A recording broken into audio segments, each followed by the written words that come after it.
Ayat Maulana. Halo semuanya, kenalin saya Ayat Maulana, salah satu engineer di TADA. To be honest, saya bukan seorang mobile developer. Sebenarnya saya di back end banyaknya, tapi akhir-akhir ini banyak penasaran gitu tentang Flutter. Kenapa sih dia begitu populer, begitu hype gitu? Terus kenapa sih begitu developer tuh banyak gitu yang akhirnya memutuskan untuk belajar dan menggunakan Flutter ini. Jadi saya notice di awal, saya bukan mobile developer, sorry. Kalau misalkan teman-teman ada yang lebih jago, itu nggak apa-apa nanti koreksi kalau ada saya salah gitu kan. Kita sama-sama belajar lah intinya. Gitu. Nah, langsung aja. Sebenarnya apa sih Flutter ini gitu kan? Jadi Flutter ini adalah salah satu toolkit yang dibikin sama Google untuk membuat sebuah aplikasi mobile, web maupun desktop dengan single code base atau satu code base, dan pada akhirnya dia itu jadi native gitu, alias bukan bridging, jadi bukan hybrid ya. Kalau kita tahu kan aplikasi kan ada 3 jenis tuh. Yang pertama itu native, kemudian ada hybrid, ada lagi web. Bedanya apa ketiganya? Bedanya adalah kalau web itu dia jalan di atas browser kan. Biasanya menggunakan JavaScript gitu kan. Kalau hybrid, biasanya dia itu base-nya dari web. Kemudian dia dimasukin ke dalam web view-nya aplikasi natif. Let's say kayak Cordova Framework atau Ionic Framework gitu. Banyak sih um, framework yang untuk mengembangkan aplikasi hybrid gitu kan. Nah, kemudian native nih. Biasanya aplikasi-aplikasi yang native itu dia develop dengan bahasa-bahasa yang spesifik ke platformnya. Kayak misalkan Android. Android itu dia menggunakan Java kan untuk development aplikasinya.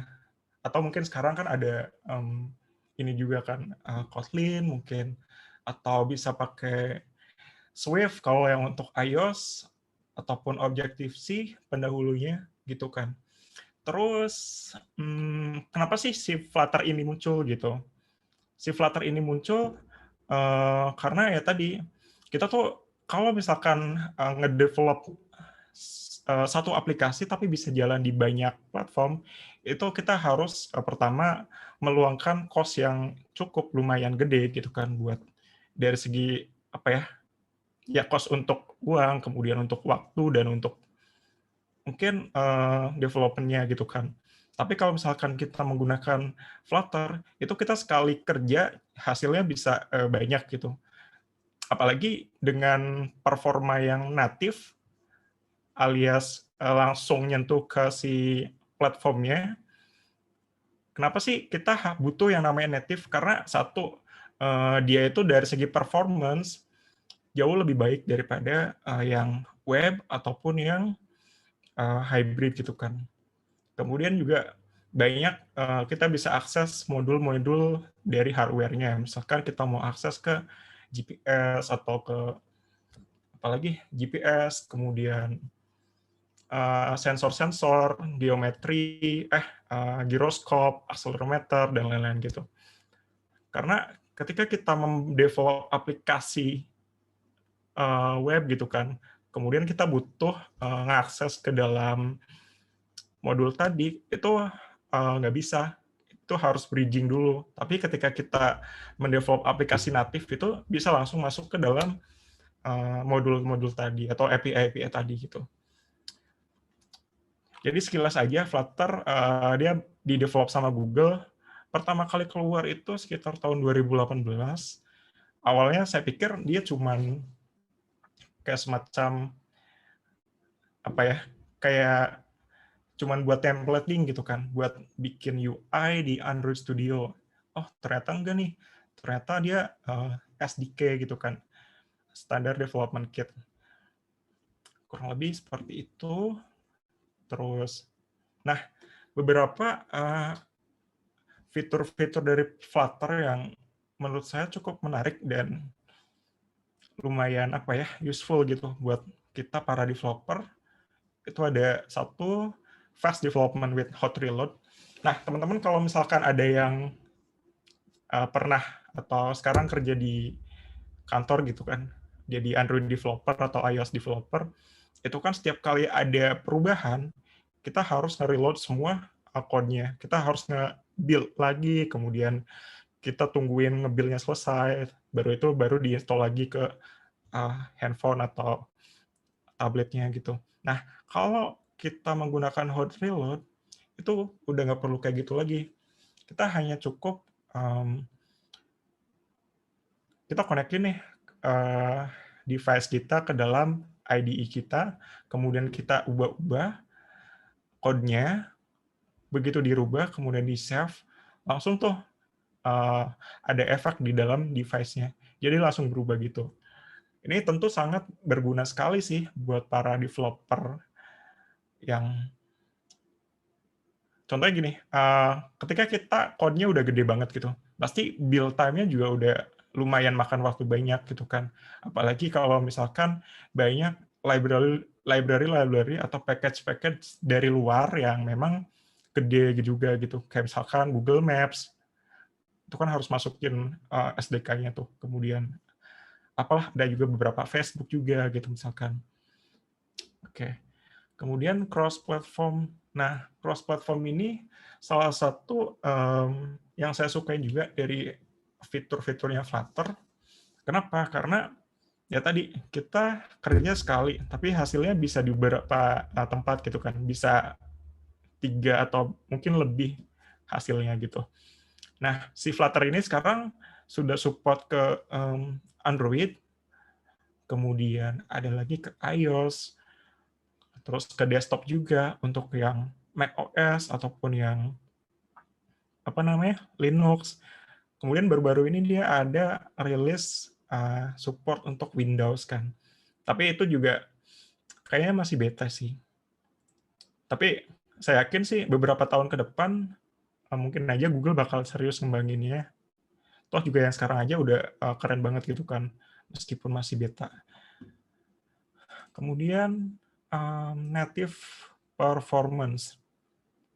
Nah, si Flutter ini meskipun dia menggunakan satu bahasa, tapi pada akhirnya dia bakal dikompil jadi native gitu. Alias bukan tadi kayak jadi web, kemudian kita masukin ke dalam web view-nya Android atau iOS. Enggak, dia bener-bener jadi binary gitu. Which is dari segi performance itu udah oke banget. Dan nggak kalah keren sama aplikasi-aplikasi yang memang basic-nya udah native gitu kan. Nah, terus yang menariknya lagi adalah dia bisa ditambahin di existing native project. Misalkan nih, Aziz lagi nge-develop aplikasi nih, dia udah banyak fiturnya. Si Aziz ini nge-develop aplikasi Android, dia itu pakai Java misalkan. Nah, Aziz juga bisa nih nambahin Flutter ke dalam project dia gitu kan. Enaknya apa? Enaknya tadi, nanti Aziz nggak perlu yang namanya rebuild semua lagi. Jadi cukup si hot reload lagi yang bakal bekerja seperti itu.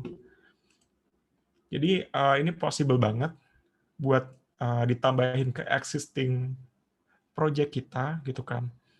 Kemudian ada rapid UI development with grid widget and animation. Nah, semua objek di Flutter itu kita sebutnya sebagai widget. Baik itu teks, kemudian constraint, container, macam-macam, itu semua base-nya dari si widget namanya. Kita juga bisa bikin widget sendiri gitu kan.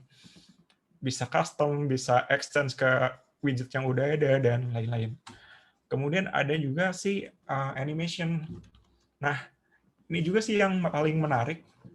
Ketika kita ngomongin aplikasi yang native, jelas banget kan, dari segi performance beda banget. Kayak misalkan, kalau kita coba compare aplikasi yang native sama yang web based, ketika ada animasi gitu, misalkan ada animasi apa ya, kayak fade in fade out gitu kan. Pasti kan kalau aplikasi-aplikasi yang native dia itu bakal smooth banget gitu perpindahan antara satu screen dengan screen lainnya.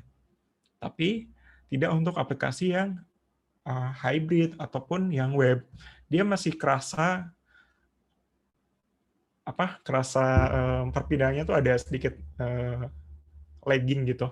Tapi mungkin aja sih buat orang awam nggak terlalu kelihatan ya. Tapi buat kita para developer itu pasti kita udah punya asumsi gitu. Wah, ini aplikasi pasti hybrid nih gitu. Kemudian yang paling menarik itu adalah many plugins yang disediain sama si Flutter. Jadi di Flutter ini udah banyak banget pluginnya. Kita bisa cek di pub.dev namanya. Nanti teman-teman bisa akses juga di sana. Ada beberapa plugin yang memang official dari Flutter-nya. Kemudian ada yang di-develop sama community. Terus ada yang individual juga. Kalau kita pengen bikin plugin terus di-upload ke sana pun possible juga gitu kan. Terus, nah, si Flutter ini, dia menggunakan bahasa namanya Dart. Dart ini adalah salah satu bahasa yang dibikin sama Google juga. Bisa dibilang masih baru juga sih si Dart ini. Kalau kita perhatiin si Dart ini, dari segi penulisan kodenya, dia itu mirip kayak Java gitu. Java, bukan JavaScript ya, Java. Ada string, terus nama metodenya gitu kan, kalau returnnya string, dan lain-lain. Nanti saya di sesi 2 bakal sedikit demoin sih tentang bahasa Dart ini, gitu kan. Terus,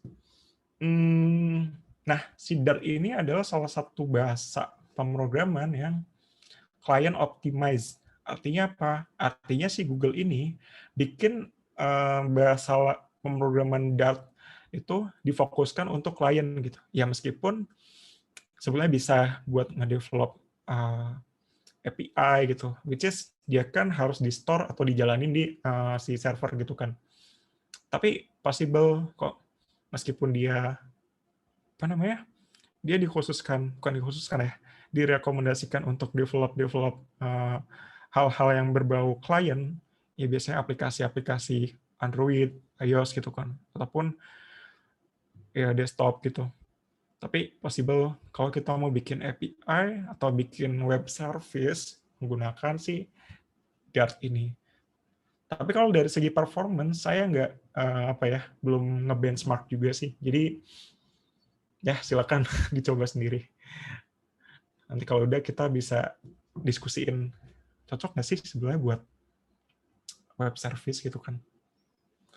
Kemudian ada sedikit sintaksnya, highlight sintaksnya. Si Dart ini adalah bahasa yang OO, dia object oriented, persis kayak Java ataupun C# gitu kan, yang memang basicnya udah OOP gitu.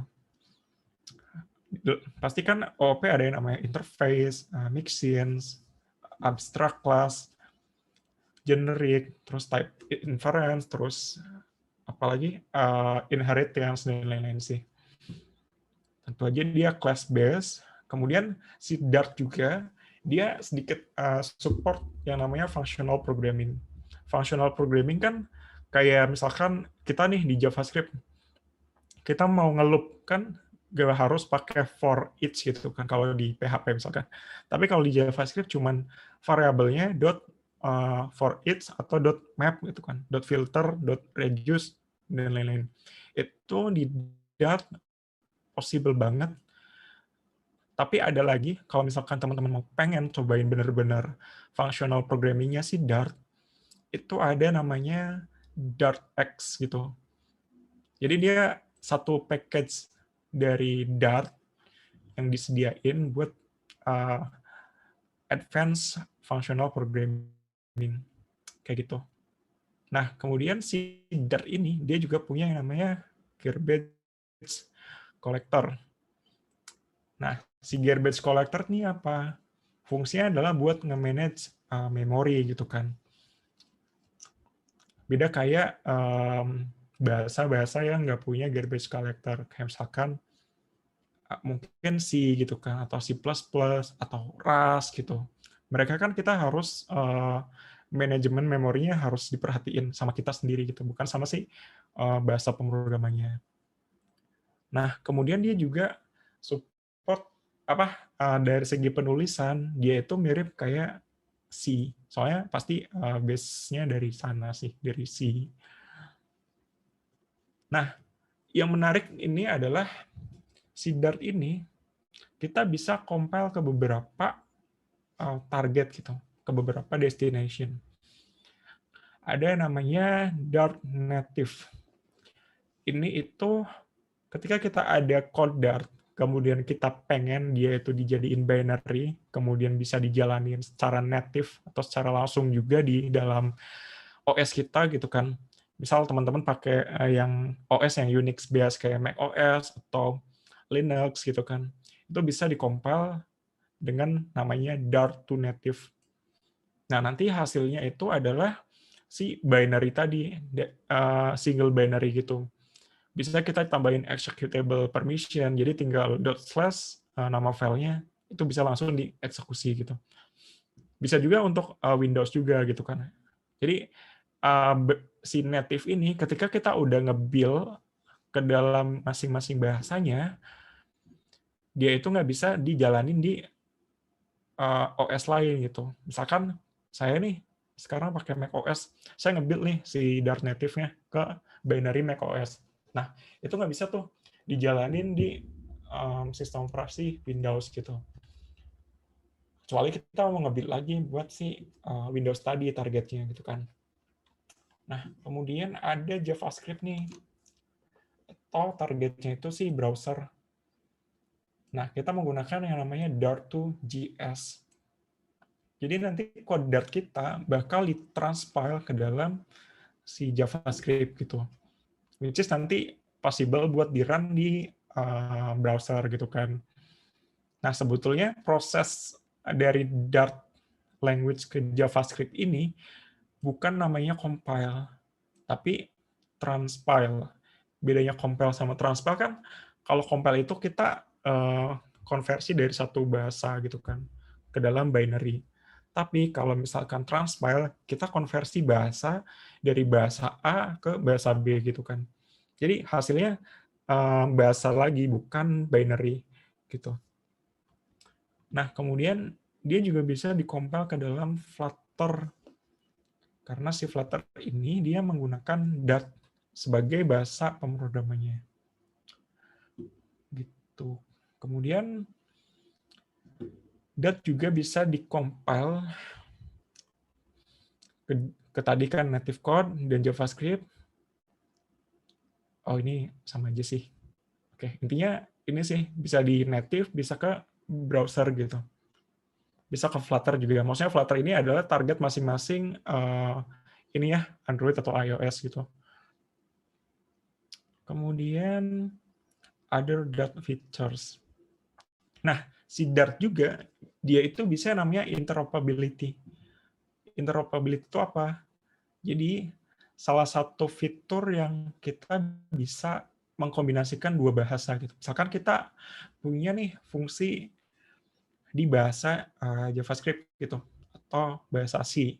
Kita ada fungsi di sana. Nah, kita tuh mau execute tuh itu fungsi dari si Dart gitu kan. Itu possible banget. Kita manggil fungsinya, kemudian kita dapat return-nya.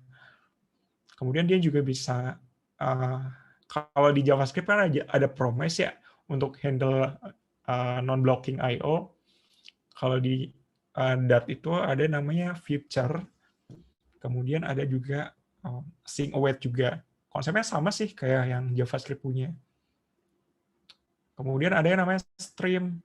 Nah, stream ini dia itu dipakai untuk kayak misalkan biasanya sih untuk reactive programming ya, kayak di-combine menggunakan RX gitu, atau ya sebenarnya sih kita bisa langsung pakai streamnya ini. Kemudian dia isolated juga. Nah, Kalau kita ngomongin package manager buat Dart, itu ada yang namanya pub. Teman-teman bisa kunjungin nanti di https://pub.dev. Nah, nanti banyak tuh di sana package-package Dart yang kita bisa pakai untuk develop sebuah aplikasi iOS, Android, maupun aplikasi web gitu kan. Banyak banget di sana. Saya juga udah pernah submit juga, tapi cuman iseng-iseng doang. Nah, kemudian kita belajar yang namanya Dart compiler. Jadi, secara garis besar, si Dart ini ada dua jenis compilernya. Yang pertama itu AOT atau ahead of time. Yang kedua adalah JIT atau just in time. Nah, bedanya apa kedua ini? Kalau AOT, dia itu langsung di-compile semuanya dan jadi binary gitu. Contohnya kayak tadi tuh, kayak Dart to native yang di atas tadi, Dart to native, kemudian yang Flutter juga nanti pada akhirnya dia bakal di-compile menggunakan metode ahead of time gitu, atau AOT ini. Nah, kemudian dia juga bisa support yang namanya just in time. Dengan syarat ada yang namanya Dart VM. Nah, sebetulnya si Flutter itu dia bergantung sama Dart VM. Nanti si Flutter kan dia support ini ya, support hot reload. Yang bekerja di belakang hot reload itu sebetulnya si compiler ini nih. Si just in time ini. Dengan di bawahnya ada yang namanya Dart VM. Dia mirip-mirip kayak JVM gitu sih, tapi mungkin nggak kompleks dan segede JVM juga ya. Gitu. Terus nah, di balik Flutter Engine itu apa? Jadi Flutter kan kita bisa nulis satu code dengan target beberapa platform gitu kan. Sebenarnya apa sih di balik itu gitu? Apakah di balik itu nanti si compiler si Flutter itu bakal ngebikin Java-nya gitu, atau ngebikin Swift-nya, atau ngebikin Objective-C-nya gitu. Ternyata enggak. Ternyata si Flutter itu manfaatin yang namanya Skia ini. Nah, Skia ini adalah ini ya, graphic engine, mirip kayak OpenGL kalau teman-teman tahu gitu kan. Atau mungkin yang suka main game biasanya tahu yang namanya AMD itu apa, Metal gitu, Metal Engine. Tapi si Skia ini Skia ini dia open source gitu dan di maintain di bawah Chrome. Jadi ya punya Google juga sih sebetulnya. Nah, si Skia Engine ini yang bakal jalan ketika kita udah compile si Flutter project kita ke dalam misalkan iOS atau ke apalagi satunya ke Android gitu. Nanti yang jalan tuh si Skia Engine ini. Makanya udah nggak perlu lagi tuh berurusan sama Java ataupun Swift pas runtime nanti gitu kan. Nah, terus di Flutter semua itu disebut widget gitu kan. Dari segi teks, kemudian layouting, kontainer, dan lain-lain itu disebutnya sebagai widget. Terus di Flutter juga ada dua tipe nih. Yang pertama itu stateless widget, yang kedua ada stateful widget. Apa sih bedanya gitu kan, stateless sama stateful? Jadi stateless ini adalah widget-widget yang nggak ada nggak ada data yang berubah di dalamnya. Misal widget yang static gitu kan. Misal kita ada kelas nih, kelas kan dia biasanya ada property dan method kan. Nah, si propertinya ini kalau yang di stateless widget dia itu nggak bisa kita rubah-rubah. Ya bisa sih sebetulnya, tapi efeknya nggak kerasa gitu. Nah, kalau kita mau rubah-rubah itu, kita harus menggunakan si stateful widget ini. Jadi itu bedanya. Kemudian kita bisa create Flutter project. Caranya Flutter create spasi project name, nanti dia bakal nge-download semua boilerplate-nya, terus kita tinggal pakai gitu kan. Nah, ini contoh stateless widget kan.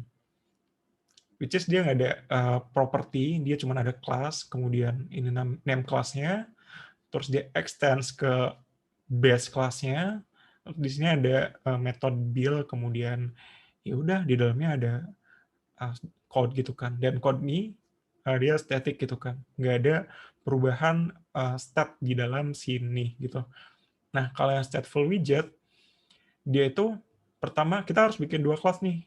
Yang pertama, kita bikin satu kelas dengan extend ke stateful widget, kemudian kita harus bikin juga metodenya, namanya create state, yang mana return-nya itu si kelas kedua gitu.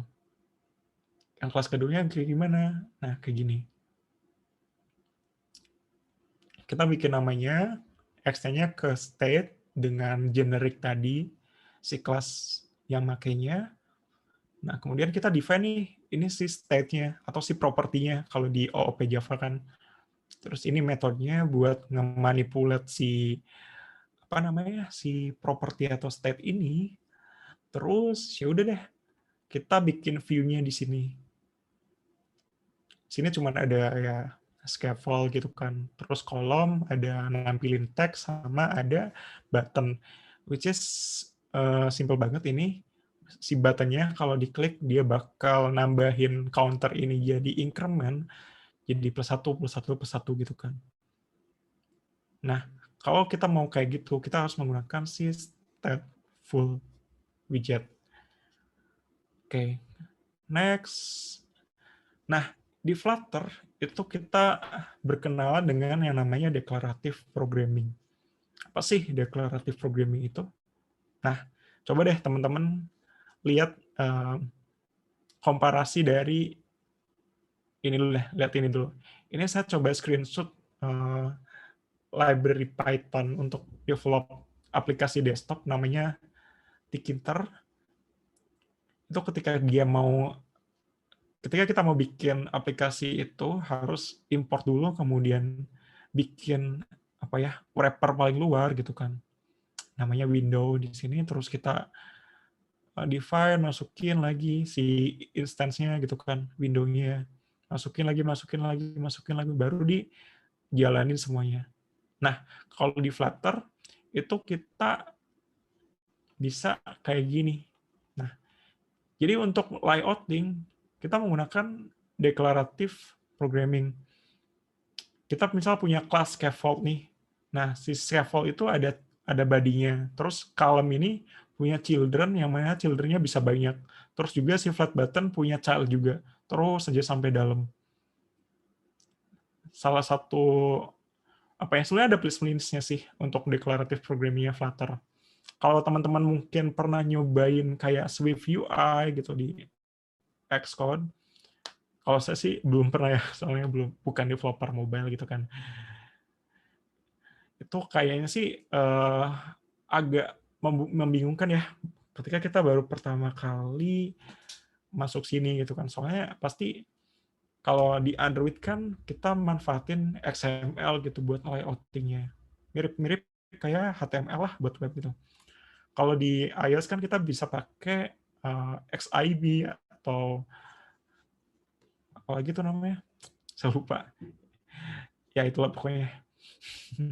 Nah terus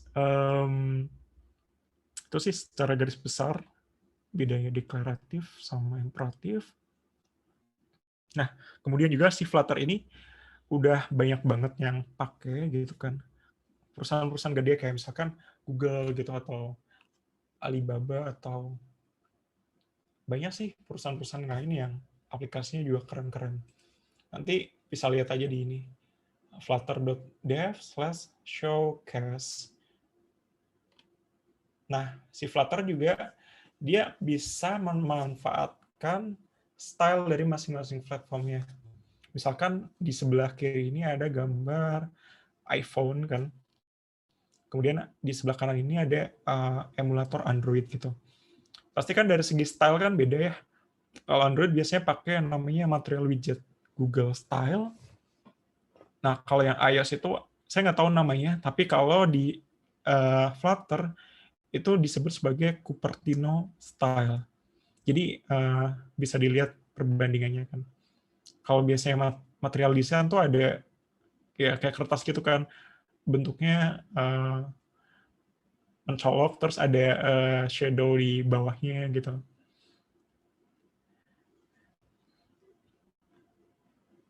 Oke, nah sedikit kilasan tentang state management. Di Flutter itu gini deh, ketika kita develop aplikasi, kita butuh yang namanya state management. Kita nggak bisa langsung pakai local state kayak yang tadi tuh, yang saya jelasin di stateful widget. Kita butuh yang namanya state management. Atau state management yang bersifat global gitu kan. Dan bisa diakses di masing-masing widgetnya. Kalau ada beberapa pilihan, ada inherited widget, change notifier, provider, BLOC atau block. Kemudian ada Redux juga, ini salah tulis typo. Kayak JavaScript. Di JavaScript ada juga sih yang buat React kan. Ada juga MobX, sama sih di JavaScript juga ada. Nah, kalau saya lihat di forum-forum gitu ya, atau di Stack Overflow, banyak orang-orang yang nanya tentang BLOC atau Block Statement Management. Jadi, si block ini bisa dikatain state management yang paling most popular. Jadi, sebenarnya ada lagi banyak sih, kayak baru-baru ini ada GetX, kemudian ada Qubit, yang udah bersama blok ini banyak sih. Nanti teman-teman tinggal cari aja. Tapi untuk yang apa ya? Kalau saya urutkan dari mana sih yang paling gampang dipakai gitu? Sebetulnya ada 3 ini. Ada 1 inherited widget, kemudian ada change notifier, kemudian ada si provider. Kalau kita menggunakan 456 ini lumayan sedikit susah. Mungkin sedikit apa ya? Berat di awal gitu kan, karena pahamin flow-nya dia yang bukan sedikit, lumayan ribet gitu. Nah, mungkin itu dulu untuk sesi materinya, Zis. Kalau ada yang bertanya, boleh tuh. Apain, Zis? Ketawa. Nah, kalau dilihat di sini Flutter itu dia SDK ya? Ya, betul. Dia itu adalah SDK, Standard Development Kit. Kenapa bisa dikatakan SDK? Karena ya dia itu langsung jadi aplikasi gitu kan. Karena dia mengcompile ya. Berarti si Flutter ini bisa ke mobile app, let's say Android atau iOS, terus Ya, juga bisa ke web juga ya? bisa. Sama ke desktop. Betul. Oh, berarti ini selangkah di depan dari React Native ya, Yat? Nah, sebetulnya kalau kita bandingin sama React Native, apa ya, kalau objektif saya gitu kan masing-masing orang ada objektifnya sendiri ya. Nah, kalau menurut pendapat saya sih jauh banget sih, Jis, kalau kita compare antara Flutter dengan React Native. Kenapa? Karena si React Native itu ketika dia udah di-compile menjadi APK gitu kan, atau buat Android gitu kan, atau ke IPA buat iOS, dia itu masih nge-bridging ke si code native-nya. Nah, kalau si Flutter ini enggak, dia udah bener-bener jalan gitu. Jalan di atas Skia engine tadi. Betul, karena di React Native tuh ada satu layer di atasnya itu JavaScript ya. Iya. Terus juga dia itu ya close platformnya ya mobile aja, Android dan iOS. Tapi kayaknya ada deh yang React Native for desktop gitu. Tapi belum nyoba sih. Tapi effortnya banyak banget ya kalau dibanding dat ya. Cuma di sini kita nggak mau banding-bandingin, itu juga tergantung teman-teman juga expertise-nya itu di mana, entah di Dart ataupun di JavaScript. Tapi kalau ngomongin dari segi bahasa, lebih banyak orang tuh pakainya JavaScript, berarti RN pilihan teman-teman. Nah, sebetulnya si Dart ini pas awal-awal keluar, dia itu untuk bahasanya Angular. Jadi Angular itu dulu bisa disupport Dart juga, bisa JavaScript juga, Jis. Hmm, Soalnya kan Angular itu dari Google ya. Si Dart juga kan dari Google. Ya iya, mungkin aja mubazir gitu kan. Nggak dipakai nih si Dartnya, ya udah pakai Angular. Itu sih asumsi aja. Tapi real alasannya sih gue nggak tahu. Tapi pakai kok si Angular itu bisa dipakein Dart gitu. Tapi iya, dibaginya susah sih. Di browser kan ya udahlah JavaScript aja gitu kan. iya, iya, iya, benar. Kalau gitu dilanjut aja ke sesi 2. Nah, untuk contohnya saya coba bikin satu aplikasi yang namanya COVID monitoring app. Aplikasinya simple sih. Saya tunjukin sedikit ya. Bikin kayak gini. Cuman ada 2 page. Yang pertama ada home page, yang kedua ada statistiknya. Ini saya juga ngambil dari mana ya, dari Dribble atau Uplabs gitu, entah saya lupa. Nanti kita coba lihat aja ya. Nah, saya coba jalanin dulu ke emulator.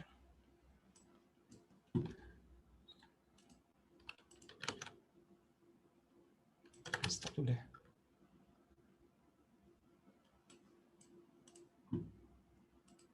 Code gue kelihatan nggak? Kelihatan, kelihatan.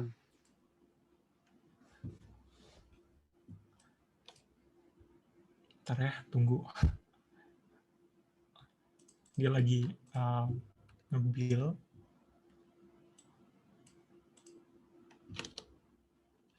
Oh, sebentar, sebentar.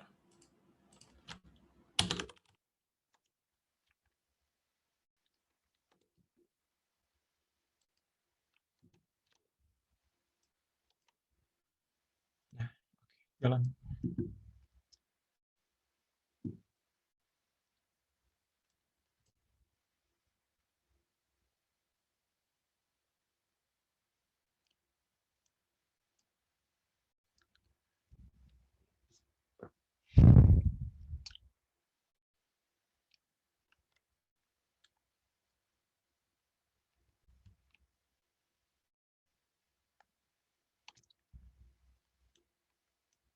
Wah, lama nih, Sis.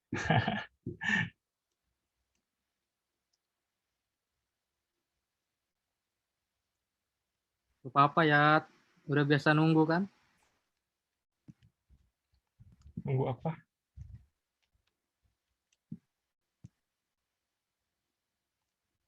Masih launching.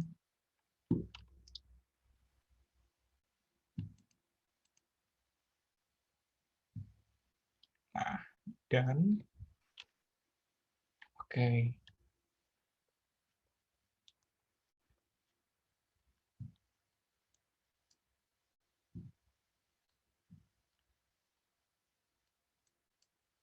Nah, oke, udah keluar. Nah, eh, kemarin saya coba bikin satu aplikasi ini menggunakan Flutter. Ya, cuman ada 2 halaman doang. Di halaman ini, homepage. Ini static sih, cuman ya gambar, tulisan gitu. Kemudian ada satu lagi halaman statistik. Dia itu ngehit ke API kawalcovid.id apa .com ya, lupa. Kemudian saya coba tampilin. Ini simple banget. Bikin 2 halaman ini. Nah, untuk plugin-plugin yang saya pakai, itu hanya menggunakan ini, si curve navigation bar untuk si navigasi di bawah ini. Kemudian ada Dio. Code gue kelihatan kan? Kelihatan ya? Aman, aman. Oke. Dan ada Dio untuk HTTP request ke API. Ada logger juga, tapi nggak dipakai. Ini juga kayaknya belum gue pakai, JSON release. Ada get juga belum, kemudian kayak banyak yang belum dipakai deh, 20%. Paling ini doang sih. Dio, Flutter SVG buat load gambar SVG, kemudian Syncfusion Flutter charts buat nampilin chart yang ada di sini. Kemudian ada Cupertino icons buat icons si iOS. Ada juga responsive framework sama responsive widget buat supaya ketika kita ngejalanin di di web atau di desktop nanti dia bakal hancur lah tampilannya. Kemudian ada universal platforms buat detect ini tuh lagi jalan di mana gitu. Jalan di mobile apps, Android, iOS, apa di desktop atau mobile atau web gitu kan. Kemudian ada si SpinKit yang mana fungsinya buat nampilin loading kayak gitu. Nah, dari code-nya simple banget sih. Di sini ada main, di mana si fungsi main ini untuk nge-load semua kelas-kelas yang ada di aplikasinya, kemudian dijalanin. Terus ada kelas my app sebagai main kelas saya. Ini material app, kemudian ada builder, ini initialize si responsive widget dan lain-lain. Pokoknya untuk ngurusin responsif dan masalah screen aja di sini. Saya masukin semua, terus ada si navigasi yang tadi yang di bawah. Itu menggunakan curve navigation bar. Ini dari luar juga sih, dari pub.dev. Terus udah deh. Di sini ada 2 page. Yang pertama statistik, yang pertama home, yang kedua statistik. Kalau kita lihat di home-nya juga simple juga, cuman ya ada kelas biasa gitu kan, terus masukin elemennya. Simple sih. Kemudian di dalam kelas statistik atau di page statistik, saya coba load API menggunakan Dio yang ada di mana ya? Ini API juga simple, bikin satu kelas doang gitu kan. Terus bikin satu metode buat get resource-nya dari si API ini. Kemudian kalau udah selesai, kita convert tuh JSON-nya ke dalam Dart object. Ini saya bikin modul di sini. Sorry. Kalau udah di convert, kita tinggal pakai ke dalam si kelas statistik tadi gitu kan. Nah, ini udah selesai. Terus kita masukin ke ini propertinya. Habis itu ya udah di-consume dari build gitu kan. Kalau dia loading, tampilin si spin kit-nya yang tadi tuh yang loading ini. Kalau udah datanya ke load, ya udah tampilin halamannya gitu. Gitu ya. Paling saya coba ini ya, jalanin di desktop. Tadi kan di ini ya, di iPhone gitu. Kita coba jalanin. Nah, for your information, si Flutter ini yang untuk versi stable ya, dia baru hanya support ke dalam Android dan iOS doang, atau ke mobile doang. Nah, kalau kita mau coba-coba menggunakan Flutter sebagai untuk develop aplikasi desktop gitu, kita harus dulu nih channelnya ke dev. Nanti si Flutter engine-nya bakal ngecek out ke branch dev-nya, terus kita harus install itu lagi sih, harus Flutter Doctor lagi. Nah, kalau udah, kita tinggal jalanin macOS.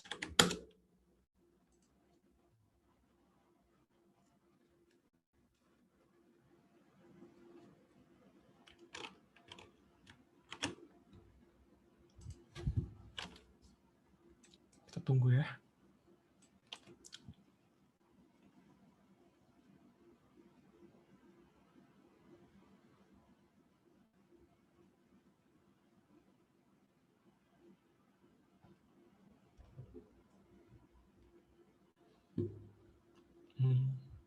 lumayan lama. Tapi dia bisa kalau kita ada changes di sini gitu kan, misal ganti warna atau apa, langsung ke rasa nanti, langsung efek. Nah ini contoh ketika saya jalanin di desktop gitu kan.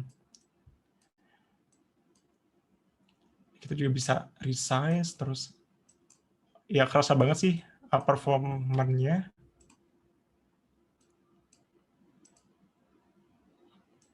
Ini nggak tahu datanya kenapa nggak ke-load. Mungkin ada sedikit kendala. Belum saya cek lagi sih. Intinya ini udah keren banget sih menurut saya. Native juga kan performersnya. Nggak ada delay atau lagging gitu. Semuanya smooth. Animasinya juga oke. Oke, sekarang kita coba jalanin ke si Chrome.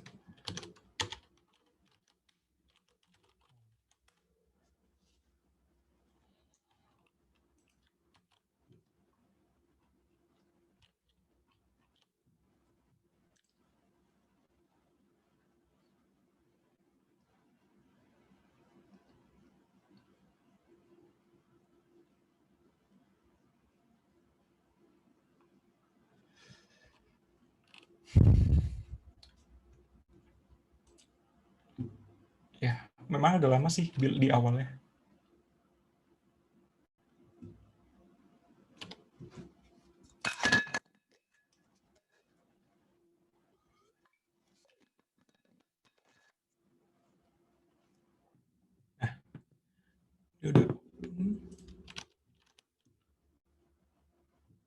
Nah, ini juga tampilannya agak sedikit ini ya, rancu gitu. Masih gambarnya nggak nge-fit, kemudian ini juga banyak renggangnya panjang banget. Tapi ini bisa di-fix kok. Gitu. Kalau kita buka tab sebelah juga datanya kayak nggak keluar juga.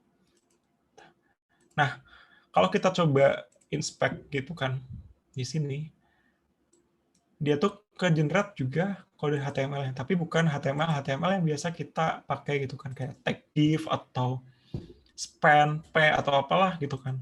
Dia ada tag sendiri. Mungkin ini adalah web komponen ya. Mungkin Ajis lebih paham juga sih tentang web komponen.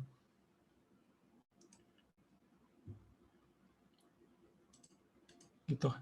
Nah, terus dia juga bisa responsif juga.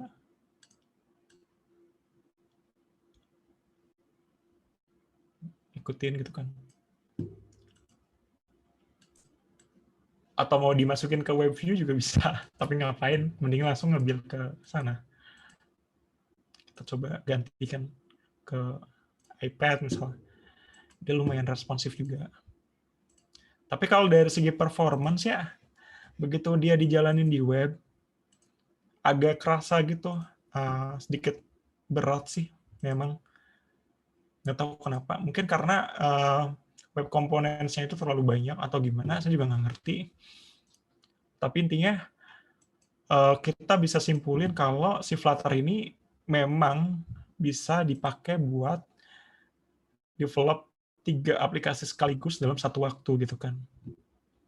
Untuk mobile, kemudian si web, kemudian si desktop tadi. Gitu sih. Nanti teman-teman bisa cek aja di GitHub. Nanti saya push juga source-nya buat belajar juga.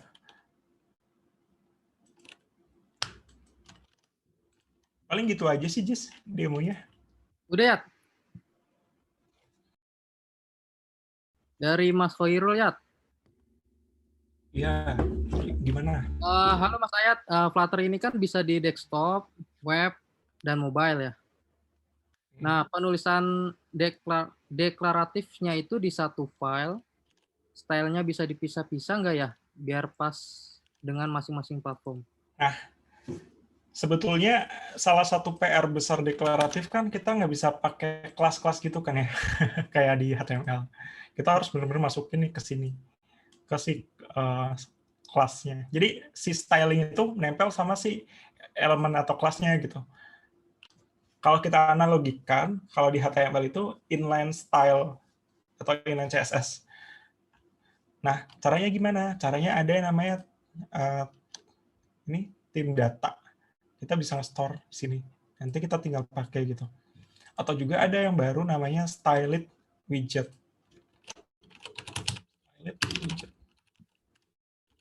Berarti perlu package tambahan ya? Nah, kalau Styled Widget ini lebih simple penulisannya. Lebih readable juga sih. Kayak icon.padding.decorated, .padding.decorated, .padding.card, alignment, background. Nah, nanti hasilnya kayak gini gitu. Ini kita harus masukin lagi si widget ini, si plugin ini ke dalam project Flutter kita gitu, baru bisa dipakai. Ini bisa dilihat sih ada contohnya. Kayak ini dibikin pakai stylist widget. Lebih readable juga code-nya ya. Jadi kayaknya udah harus pakai deh kalau misalkan project-nya udah gede ya, daripada kita bikin kelas-kelas semua di sini kan pusing sendiri pada akhirnya. Ya itu sih salah satu minusnya menurut saya. Nah, untuk ngebedain gitu, misalkan style ini untuk di web, style ini untuk di mobile app, style ini untuk di desktop, itu bisa nggak ya? Kan kalau dilihat dari yang tadi itu kan ada sedikit yang kurang pas gitu ya, nggak seragam semuanya. Bisa nggak dibeda-bedain gitu? Nah, paling kita akalinya yang pertama kita di tag platformnya dulu. Mana ya contohnya tuh?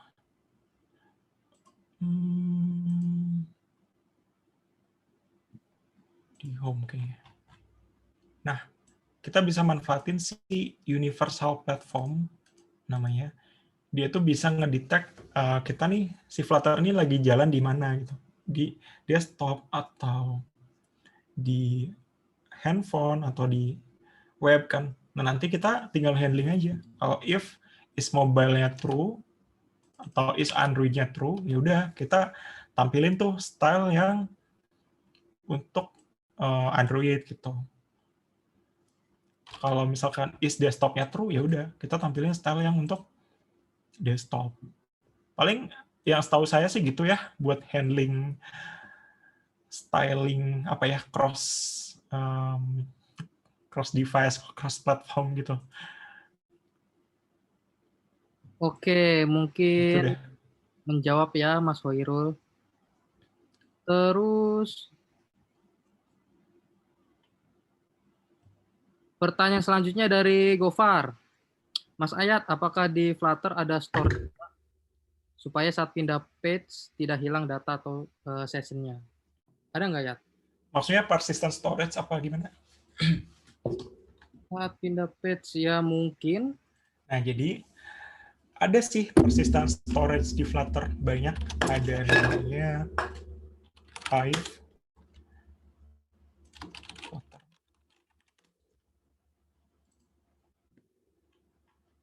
Ini persistent storage, dia simple banget kayak key value storage itu kan. Kita juga pakai SQLite juga bisa.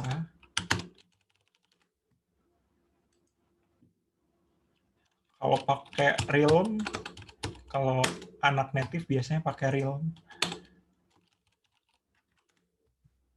Bisa juga. Banyak sih pilihannya. Atau bisa pakai apa ya?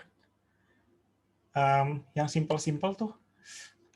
Aduh, gue lupa namanya. Pokoknya banyak sih, Mas. Kita bisa pakai SQLite, bisa pakai Realm, bisa pakai Hive. Kalau hanya sekedar datanya nggak hilang antar page, itu kita cukup pakai yang namanya state management tadi, Mas.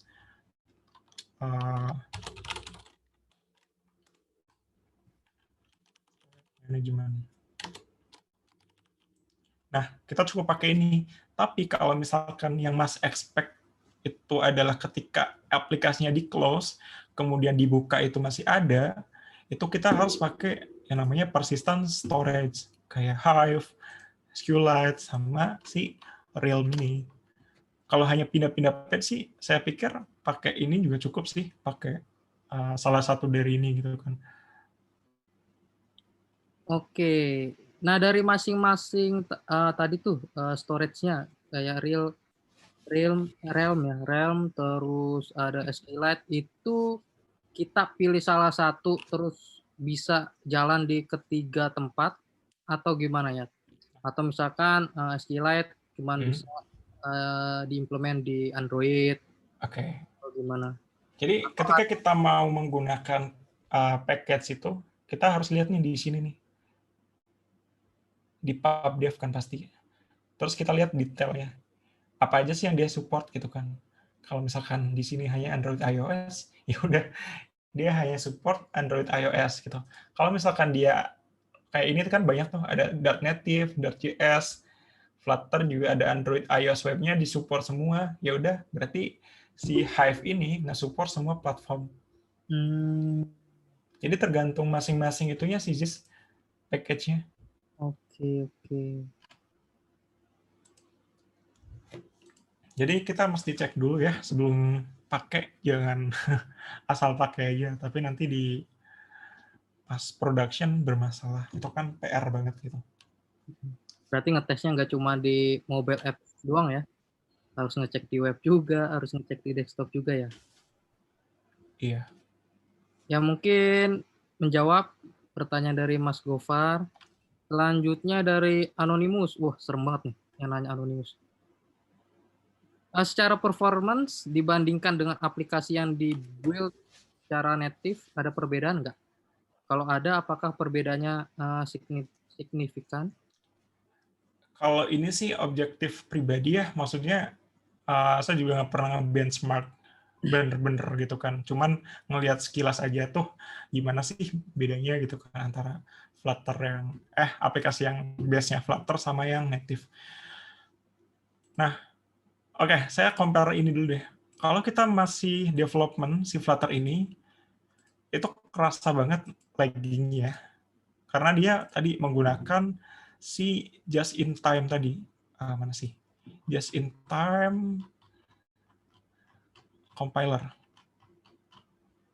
Nah, tapi ketika dia di build final build gitu kan atau build production, dia pakai yang namanya AOT tadi, ahead of time. Jadi performance-nya udah bener-bener kerasa native banget gitu. Kalau dari segi perbedaannya sih, gue sih apa ya, kayaknya lebih itu yang masih lebih oke yang native deh. Kayak misalkan untuk animasinya, kemudian transisi, yang gitu-gitu tuh, itu masih smooth yang native sih. Tapi so far si Flutter juga nggak terlalu ini kok, nggak terlalu kelihatan banget kalau misalkan dia ada transisi yang lemot gitu, atau yang lagging. Oke sih, so far si Flutter menjawab nggak? Menjawab ya, menjawab. Nah, terus kan, pasti kan kita, ada testing ya. Nah, itu untuk Flutter ini ada testing framework-nya nggak ya? Nah, si Flutter tuh ada testingnya juga, tapi saya juga belum coba sih. Kalau dilihat, kalau ketika kita bikin initial project-nya, kita bakal disuguhin sama folder test juga di sini, di root foldernya. Terus ada satu file gitu kan, widget test. Nah, ini juga kita bisa nih menggunakan assertion-nya pakai expect, atau bisa juga pakai library lain dari luar. Kemudian kita juga bisa sih mainan TDD gitu kan di sini, ataupun tes end-to-end test gitu. Tapi saya jujur sih belum pernah nyoba ya untuk testing, hanya sekedar research gimana cara development Flutter yang keren, yang bagus aja, nggak termasuk tesnya. Berarti mencakup semua ya dari unit test, integration test, sampai ke end-to-end testing ya? Harusnya ada ya, tapi saya belum tahu sih itu paling. Oke, ada lagi yang ingin bertanya? Nah, kalau misalkan ada teman-teman yang tertarik gitu ya, ada nggak sih, sumber gitu untuk belajar lebih jauh tentang Flutter, atau misalkan ada komunitinya itu ada di mana? Ada nggak ya? Setahu saya ada ini deh, banyak sih, Jess, grup-grup di Telegram gitu, yang Flutter Indonesia, atau di mana lagi ya? Biasanya sih di Telegram sih, saya join grup-grup programming gitu. Kemudian banyak juga course di Udemy, kalau teman-teman tahu. Itu yang ngebahas Flutter. Ya ini bayar sih. Tapi ya kita lah buat belajar kan, buat investasi. Nggak apa-apa kan bayar gitu. Benar-benar. Nggak terlalu mahal juga sih. Ini keren-keren juga sih. Ada yang bahasa Indonesia, bahasa Inggris juga, banyak pokoknya.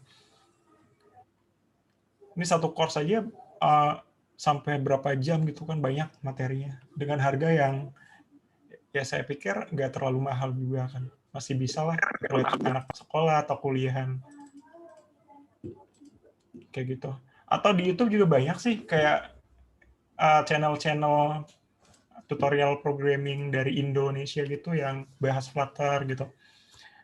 Kayak Eriko siapa gitu, lupa saya. Ada pokoknya. Cari aja tutorial Flutter bahasa Indonesia. Kalau yang bahasa Inggris juga banyak, lebih banyak lagi. Oke.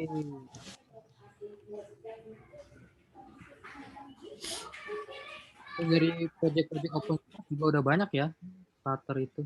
Iya, lumayan banyak banget. Terus ada yang Kayaknya nanya masuk ini lagi juga deh, masuk Google apa GitHub yang paling banyak star-nya itu. di Project Flutter. yang iya si Flutter masuk juga gitu ke dalam Hmm. chart-nya. Gimana sih? Ada lagi? Ya ada lagi nih. Bakalan jadi vendor login nggak sih? Hah? Maksudnya? Vendor login.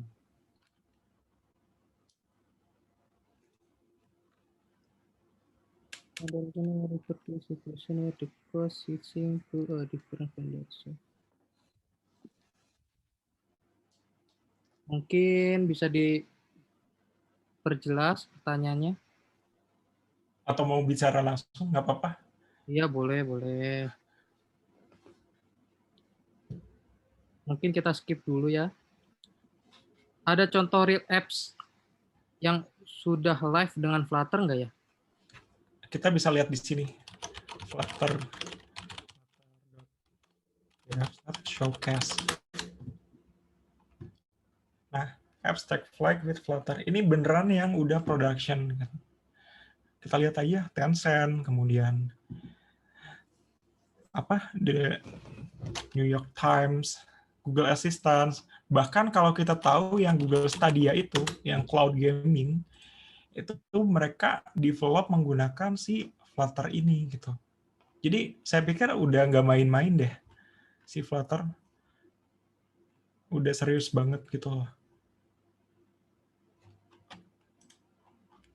Si cloud gaming ini yang bikinannya Google, ya mungkin di Indonesia sih belum masuk ya. Tapi kan di US atau di Eropa gitu udah rilis. Saya juga bukan gamer juga, jadi nggak begitu banyak tahu. Nah, mereka bikin aplikasinya buat streamnya pakai si Flutter katanya. Kita lihat aja tuh, Google, Square, eBay, Tencent, Alibaba. Pokoknya worth banget lah buat dipelajarin gitu. Google Ads juga katanya. Oh ya? Mungkin sih. Sini nggak ada soalnya. Flutter bisa develop game 3D nggak? Ya, sejenis Unity.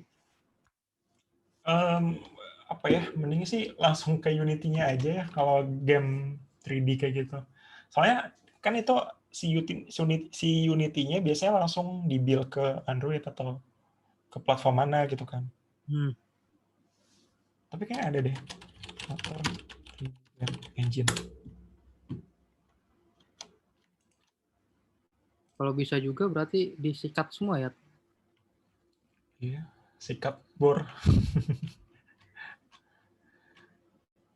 Tapi kalau kita masukin 3D model gitu kayak misalkan file Blender kemudian di-render ke Flutter, kayaknya bisa deh. Saya pernah lihat gitu deh di forum-forum. Tapi better sih kalau misalkan teman-teman pakai Unity gitu, ya langsung aja di-build ke platform targetnya gitu, nggak perlu pakai Flutter segala. Mungkin biar nggak kerja dua kali kali ya. Bukannya Unity juga bisa dijalanin di beberapa platform ya? Setahu saya sih itu sih. Oh ini nih, bakalan jadi vendor login. Itu maksudnya itu semua itu bakal diatur sama Google nggak sih ntar? Oh, wah, itu Oh, saya nggak berani ngomong sih. Karena asumsi lu. kita nggak boleh meramal-ramal masa depan. Gak boleh gibah ya. Gimana? Tapi kalau menurut lu gimana ya? Menurut gue sih bisa aja sih ya. Karena Google kita tahu sendiri kan udah jadi raja banget gitu kan. Dari mulai bahasa gitu kan, Dart, terus punya Android juga, pemain-pemain gede gitu. Ya bisa aja sih, possible aja. Tapi ya biasanya ada juga yang kontra. Orang-orang yang anti Google tuh orang-orang yang biasanya pakai DuckDuckGo. Tapi pasti aja sih ada yang pro kontra. Tapi menurut gue sih kalau ditanya possible enggak, bisa aja possible gitu. Buat yang monopolisme. Pasti ada tandingannya lah ya. Iya, Aziz mau bikin katanya. Bikin apa nih ya? Ambon app. Terus pertanyaan selanjutnya ya, apps mobile-nya itu beneran atau mobile sama web view ya jatuhnya? Jatuhnya itu gimana? Dengan Enggak, internet. jatuhnya emang bener-bener native. Kalau kita tahu yang namanya Ionic atau Cordova, dulunya namanya PhoneGap.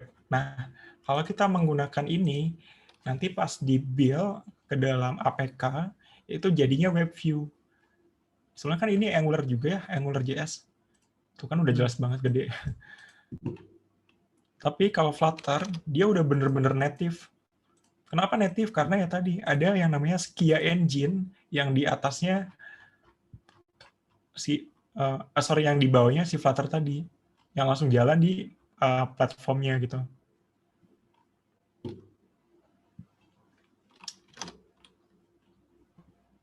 Oke, mungkin menjawab pertanyaannya.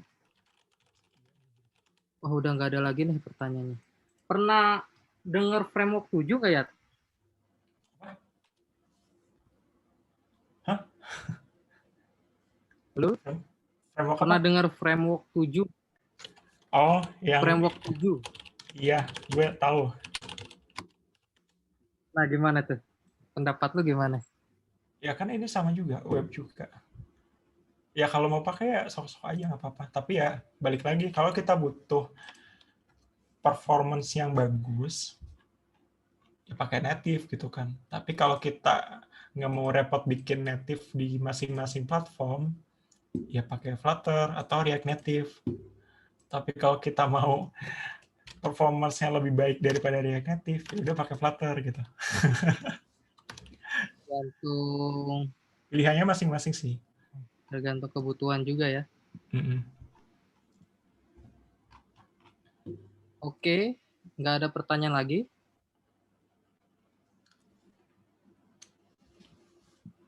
Gimana teman-teman? Ada yang mau bertanya lagi? Oh, ada nih. Oh, jadi lead yang bisa dikerjakan emang yang Dart aja ya? Yang nantinya possible buat di-build sama Skia, baik di iOS atau Android? Enggak, kan tadi saya bilang, dia itu, si Dart itu bisa interoperability. Nah, kalau teman-teman ada library gitu atau function yang udah ada ke dalam bahasa C gitu kan, itu bisa tuh dipanggil langsung ke si Dart code-nya. Atau pakai JS juga, ya JS sih buat Flutter yang web ya. Kalau yang native kan nggak mungkin JS juga. Paling C sih. Sama si Flutter juga dia bisa komunikasi ke dalam Java atau si Kotlin-nya gitu kalau buat Android.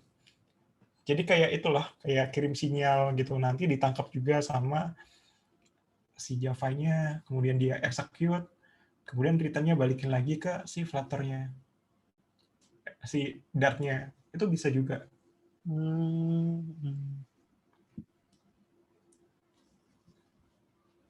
Itu relate sama yang bisa bahasa apa tuh tadi? Ada 2 bahasa tuh kalau nggak salah. Yang di materi.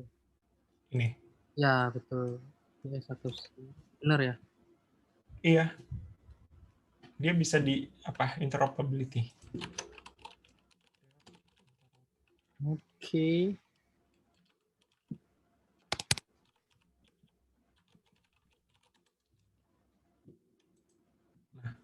Teman bisa lihat di sini tuh ada interoperability, ada C sama JavaScript. Contohnya lengkap banget sih, bisa dicoba juga gitu kan.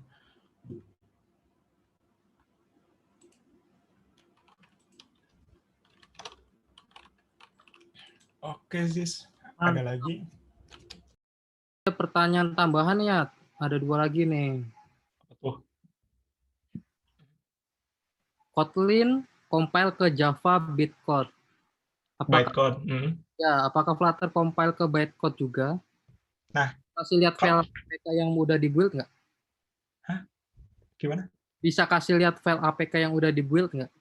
Wah, saya nggak ada Android Studio. Ada sih, tapi kayaknya belum update. IPA, file IPA? IPA gue nggak punya key-nya juga.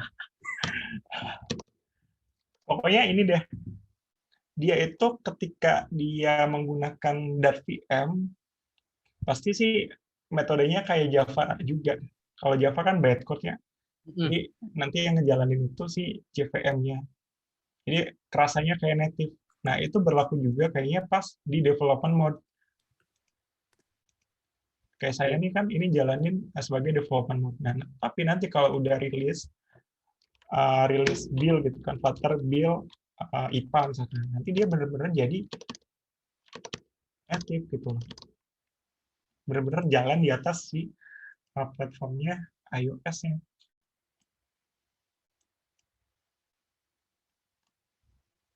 Oke, berarti ke bytecode juga ya, di compile-nya ya. Ya, kalau development ya. Oke. Terus kalau nggak semua ke cover waktu di build, ada notifnya nggak? Atau emang nggak bakal bisa di build jatuhnya? Ada sih beberapa, kayak misalkan kan yang namanya kita menggunakan Flutter sebagai Android itu ada beberapa library yang kita butuhin gitu. Misal untuk mengakses GPS gitu kan, kita nggak mungkin langsung tuh dari Flutter ke dalam si handphonenya atau si platformnya. Kita juga harus bridging juga sih ke si Java gitu atau ke si Kotlin. Nah, misalkan library itu bermasalah, ya udah nggak bisa di-build juga. Impact juga sih ke dalam Flutter-nya gitu. Mungkin ada error atau apa gitu ya? Betul. Di command line pas nge-build itu. Oh ya, buat teman-teman yang pengen ngintip-ngintip nih source code dari Mas Ayat yang udah dibuat, yaitu COVID monitoring, bisa teman-teman lihat di komentar ya, di chat ini, github.com/ayatmaulana. Mungkin bisa dilihat di situ. Jangan lupa star-nya ya. Boleh. Di start terus di fork gitu. Cukup sekian, nggak kerasa kita udah ada di ujung acara. Saya pribadi mewakili teman-teman dari TADA, mewakili dari Komite Tech-Aktif, mengucapkan terima kasih sebesar-besarnya kepada teman-teman yang udah meluangkan waktunya. Dan mohon maaf jika kita ada salah-salah kata maupun kurang jelas dalam hal penyampaian atau masih kurang baik lagi.